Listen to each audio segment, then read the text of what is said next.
جی ناظرین، خبروں کے سلسلے کو آگے بڑھاتے ہوئے خبر شامل کرتے ہیں گڑھ مہاراجہ سے محمد عمر فاروق کی بتائی ہوئی تفصیلات کے مطابق یوم ولادت حضرت علی رضی اللہ تعالی عنہ کے حوالے سے چودھری گوشہ ارائیں کے ڈیرے پر تقریب کا انعقاد کیا گیا، جس میں مہمان خصوصی پارلیمانی سیکرٹری رانا شہباز احمد خان، صاحبزادہ زین سلطان، ڈاکٹر عامر علی خان نے شرکت کی۔ تقریب کے موقع پر یوم ولادت علی رضی اللہ تعالی عنہ کا کیک بھی کاٹا گیا اور لنگر تقسیم کیا گیا۔ تقریب کے میزبان چودھری جابر علی کا کہنا تھا کہ یوم ولادت حضرت علی رضی اللہ تعالی عنہ کے دن کی خوشی ہم ہر سال میں نہایت عقیدت اور احترام سے مناتے ہیں۔ چودھری گوشہ ارائیں نے گفتگو کرتے ہوئے کہا کہ تقریب میں شرکت کرنے والے تمام احباب کا شکریہ ادا کرتا ہوں۔ تقریب میں سی ای او ٹاؤن کمیٹی گڑھ مہاراجہ خالد ملک نعیم اظہر، خضر خان، نزاکت علی، ملک ثقلین، چودھری اختر علی، محمد عمر فاروق سمیت معززین علاقہ نے شرکت کی۔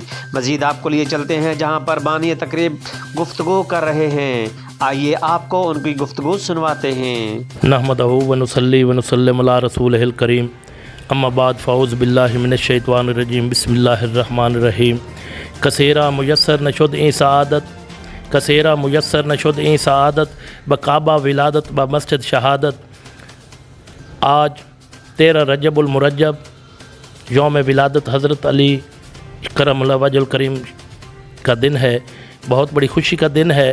آج چودھری گوشہ ارائیں کی طرف سے ایک تقریب منعقد کی گئی، جس میں پارلیمانی سیکرٹری رانا شہباز احمد خان اور doctor Aamir Khan medical officer گڑھ مہاراجہ اور سی ای او میونسپل کمیٹی گڑھ مہاراجہ اور معززین علاقہ نے شرکت کی۔ ہم ان کا تہ دل سے شکریہ ادا کرتے ہیں، اور صاحبزادہ زین سلطان صاحب اور نعیم اظہر بھائی اس نے بھی شرکت کی۔ علاقہ کے معززین علاقہ نے بہت شرکت کی، ان کا ہم تہ دل سے شکریہ ادا کرتے ہیں۔ بہت بڑی خوشی کا دن ہے۔ بس آخر میں یہی کہوں گا، میرے علی کا قرآن سے مزاج ملتا ہے، کل ایمان کا ایمان سے مزاج ملتا ہے، سخا میں اور عطا میں ہے یہ ایک جیسے، ایسا کہاں سے مزاج ملتا ہے۔ وسلام۔ بسم اللہ الرحمن الرحیم۔ یہ جڑے اج دا پروگرام، اج دی تقریب 13 رجب المرجب یوم علی ہے، تے اج دا دن بہت خوشی والا دن ہے۔ پوری دنیا تے خوشیاں منائی جا رہی ہیں۔ اسی بھی بہت خوش ہیں جڑے جڑے ساڈے تقریب دے وچ مہمان آئے نے، دوست آئے نے، اسی انہاں دا شکریہ ادا کرنے ہیں، اور اللہ پاک اسی طرح خوشیاں منانے دی توفیق عطا فرماوے، آمین۔